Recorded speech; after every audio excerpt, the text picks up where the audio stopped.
तो बड़ा दिलचस्प है ये हफ्ता इस लिहाज से कि नरेंद्र मोदी साहब इस मुल्क के प्राइम मिनिस्टर बने। तो बड़े लंबे अरसे से मैं मोदी साहब को जानता हूं, लेकिन पहले तो ये कभी नहीं पता था कि वो इस मुल्क के प्रधानमंत्री बनेंगे। देश ने उनको वोट डाला, वो प्राइम मिनिस्टर बन गए। फिर ये मुझे नहीं पता था कि उनकी शपथ ग्रहण समारोह में इतना फिल्मी तड़का होगा। तो मैं उस दिन जब देख रहा था टेलीविजन पर, मुझे प्रमोद महाजन और 2004 के चुनाव की याद आ गई, जब कई मैगजीन्स ने लिखा था उसके बारे में कि भाई ये भप्पी जप्पी मेला इकट्ठा किया है भारतीय जनता पार्टी ने। अटल बिहारी वाजपेयी वो चुनाव हार गए थे 2004 में बड़ी बुरी तरह से।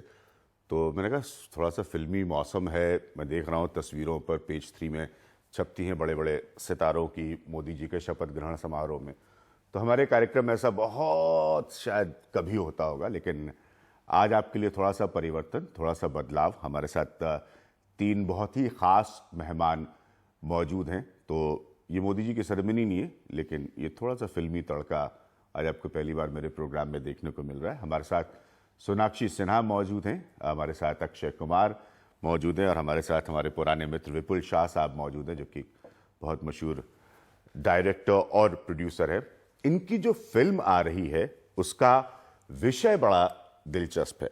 अक्सर आप लोगों ने अलग अलग एनालिसिस और आकलन में ये पढ़ा होगा, ये देखा होगा कि हिंदुस्तान में जो इंटरनल सिक्योरिटी का मसला है, आंतरिक सुरक्षा का मसला है, राजनाथ सिंह का महकमा होगा वो इस मुल्क में संभालने के लिए, ये जो मॉड्यूल्स ऑपरेट करते हैं हिंदुस्तान में, उनकी बड़ी समस्या है। उनकी समस्या इस लिहाज से है क्योंकि कहा जाता है कि वो एक स्लीपर सेल्स के तहत ऑपरेट करते हैं। वो लोग जो समाज में अपने तरीके से घुल मिल जाते हैं, लेकिन समाज के कई हिस्सों को कभी पता नहीं चलता उनकी असली गतिविधियों के बारे में। ये स्वाभाविक है कि किसी स्तर पर, किसी लेवल पर नहीं आते, इसीलिए इनके बारे में जानना बहुत मुश्किल होता है। मैं हमेशा से ये बात कहता रहा हूं कि इंटेलिजेंस गैदरिंग में इंटेलिजेंस एजेंसीज के लिए ये एक बहुत बड़ी चुनौती होती है, चाहे वो सेंट्रल इंटेलिजेंस एजेंसीज हो या वो राज्य की पुलिस हो, स्टेट की पुलिस हो। इसी विषय पर एक फिल्म बनाई है विपुल शाह ने। अक्षय कुमार उसमें एक किरदार निभा रहे हैं, एक आर्मी ऑफिसर का। विपुल, स्लीपर सेल्स पर फिल्म बनाने का मकसद क्या? क्योंकि कई दफ़े हम लोगों ने देखा है कि आलोचक ये कहते हैं, मैं सिनेमा नहीं देखता हूं इसलिए मैं बिल्कुल उस पर कमेंट नहीं करूंगा, आलोचक ये कहते हैं कि जब गंभीर विषयों पर फिल्म बनाई जाती है तो ओवर ड्रामेटाइजेशन की वजह से असली मुद्दा कहीं खो जाता है। ये बड़ा सेंसिटिव है स्लीपर सेल्स पे फिल्म बनाना। बिल्कुल। जब हमने आज तक कभी टेररिज्म या ऐसे किसी सब्जेक्ट पे कभी कोई फिल्म बनाई नहीं, बिकॉज अक्षय और मैं, हम दोनों बहुत फर्मली बिलीव करते हैं कि कोई भी ऐसा सब्जेक्ट नहीं होना चाहिए जिससे किसी की भावनाओं को ठेस पहुंचे और किसी के अगेंस्ट कमेंट किया जाए। जब मुरुगदॉस जी ने ये स्क्रिप्ट हमें नरेट किया तो इसका जो रियलिज्म और इसकी जो इंटेलिजेंस थी और इसका जो ट्रुथ था, इसकी जो सच्चाई थी, वो हमें इतनी अच्छी लगी। और क्योंकि आप लोगों का बहुत ही मेजर हिट कॉम्बिनेशन रहा है आप सब लोगों का, सक्सेसफुल सिनेमा के हिसाब से बड़ा मनोरंजक, आनंदमय, मजाकिया सिनेमा है, तो बड़ा गंभीर विषय है उसके हिसाब से। नहीं, विषय गंभीर होने के साथ साथ उसमें वो एंटरटेनमेंट के एलिमेंट्स हैं, लेकिन क्योंकि ये फिल्म किसी रिलीजन, किसी देश को टारगेट ना करते हुए हमारे देश के जो स्लीपर सेल्स हैं वो कैसे ऑपरेट करते हैं, कैसे बनते हैं, उसको एक बहुत ही इंटरेस्टिंग थ्रिलर के फॉर्मेट में हमारे जो डायरेक्टर हैं मुरुगदॉस जी, उन्होंने पिरोया। तो वो हमें बहुत एक्साइटिंग लगा और इसलिए मैंने प्रोड्यूस करने का फैसला लिया और अक्षय जी को भी वो बहुत पसंद आई तो अक्षय ने एक्ट करने का फैसला किया। सोनाक्षी को भी उतनी ही पसंद आई। So it was like back to back, 1 go में कास्टिंग हुई और फिल्म शुरू हुई। अक्षय, कोई खास वजह? क्योंकि जैसे मैंने कहा आप लोगों की टीम ने सुपर हिट फिल्म्स डिलीवर की हैं, लेकिन वो बड़ी एंटरटेनमेंट ओरिएंटेड रही हैं। आपका एक हल्का सा मजाकिया किरदार अंदाज उसमें नजर आए। ये बड़ा सीरियस सब्जेक्ट हो सकता है। मुद्दा बहुत सीरियस है। हाँ। और कहानी जैसे विपुल साहब ने बताया कि इसके अंदर स्लीपर सेल्स के बारे में बात की जाती है। मुझे नहीं लगता आज तक किसी डायरेक्टर ने या किसी प्रोड्यूसर ने हिंदी सिनेमा में या इवन हॉलीवुड के अंदर किसी ने स्लीपर सेल्स के ऊपर फिल्म बनाई। मैं खुद ताज्जुब है मुझे कि इस इतने बढ़िया मुद्दे पर कि आप कितनी चीजें दिखा सकते हैं। मतलब it can be very interesting, एक बहुत ही अच्छी थ्रिलर, कमाल की इंटेलिजेंट थ्रिलर बन सकती है। लेकिन किसी ने हाथ नहीं लगा। आई डोंट नो, या तो किसी को इसके बारे में कुछ समझ नहीं आई कि या ऐसा भी हो सकता है टाइप कास्ट होता है, मुझे ऐसा लगता है, और आप लोग प्लीज मुझे करेक्ट किएगा, कि एक जैसे अंडरवर्ल्ड एक टाइप कास्ट सा बहुत लंबे वक्त से बना हुआ सब्जेक्ट है, तो घूम फिर के कहीं पर मुझे ऐसा लगता है कि हिंदी सिनेमा में अंडरवर्ल्ड और टेररिज्म को की खिचड़ी बन जाती है। ये बिल्कुल अलग विषय नहीं, ये उससे कुछ नहीं लेना देना। मैं आपकी बात बिल्कुल दुरुस्त है कि अंडरवर्ल्ड वाली जो चीजें हैं, ये कई फिल्में आ चुकी हैं और खिंचतान के उसमें से एक दो तो मैंने भी की हैं, तो उसके अंदर तो ये काफी चीजें खिंच गई हैं। लेकिन ये जो मुद्दा है, ये जो बात है, ये मैं पूरी दाद दूंगा मेरे डायरेक्टर AR मुरुगदॉस कि उस इंसान ने कैसे सोचा। कभी भी सर, आप कभी भी उन इंसान से अगर मिलने का आपको मौका मिले तो उसके जैसा मैंने इंसान कभी देखा नहीं है। 5 फुट 2 इंच का इंसान है और बात करता नहीं किसी से, चुपचाप रहता है।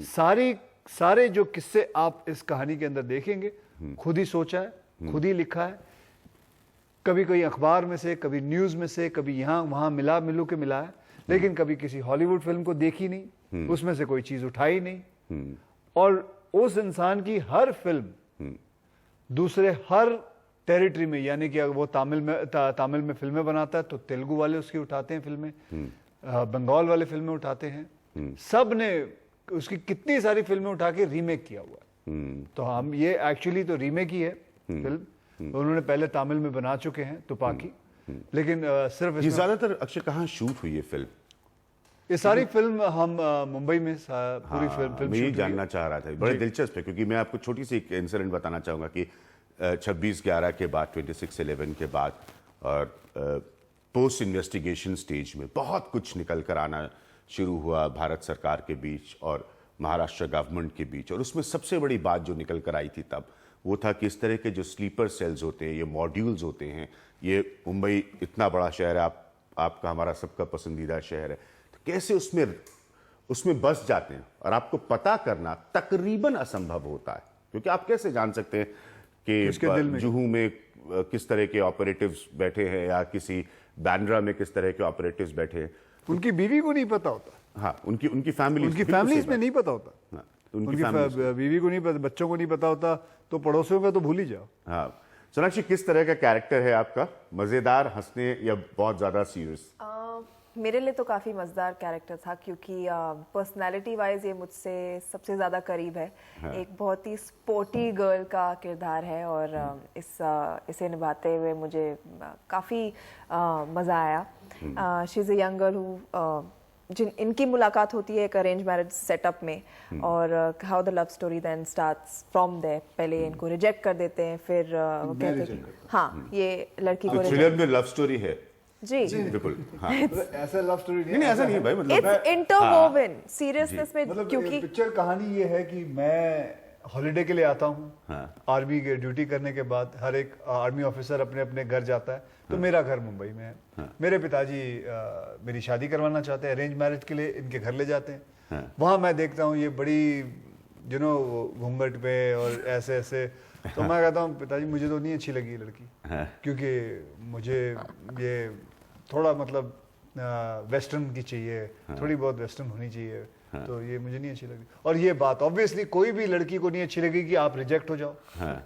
और फिर मुझे पता लगता है कि ये एक्चुअली में हमेशा होता है ना कि घर में कोई लड़का देखने आ रहा हो तो लड़की को पहले ही बोल देता है कि घूंघट घूंघट डाल लो, यूं थोड़ा हिंदुस्तानी, एकदम कट्टर हिंदुस्तानी बन जाओ, जबकि वो नहीं चाहती थी।